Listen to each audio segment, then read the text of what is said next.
Hi, my name is Josh Gentry. It's Sunday, December 9th, and just recording my podcast. Here at ACU, we have a mission statement of educating students for Christian service as leadership throughout the world.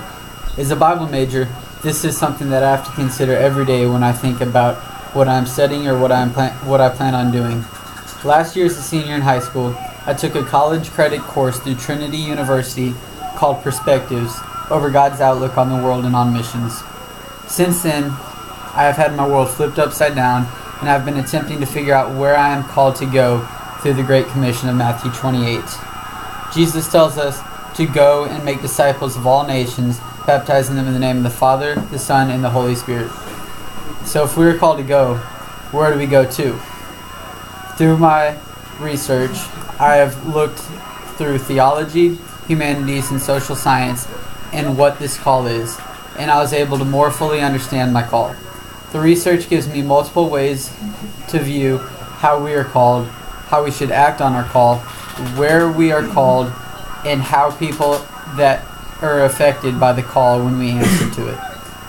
I have learned while that we are definitely called, some people feel the call in different ways than others.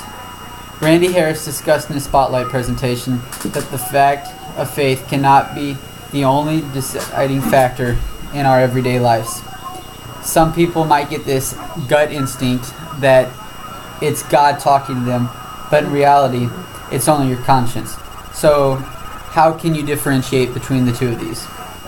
Well, that's where having a more broadened sense and a broadened horizon of thinking comes in. So, if you have only a one-dimensional way of thinking, you can only think one-dimensional. You can never see outside of a one line.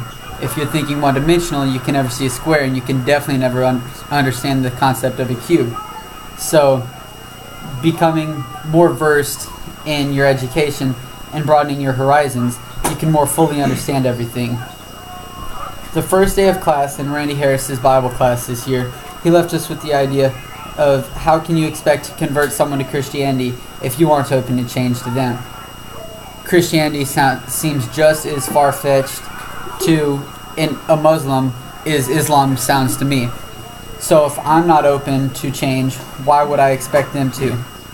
In everything though, we must be open to different views, and thinking cannot be closed-minded. We receive this in thinking from multiple ways and in multiple perspectives, and in the end, this can better understand our call that God gives us in Matthew 28.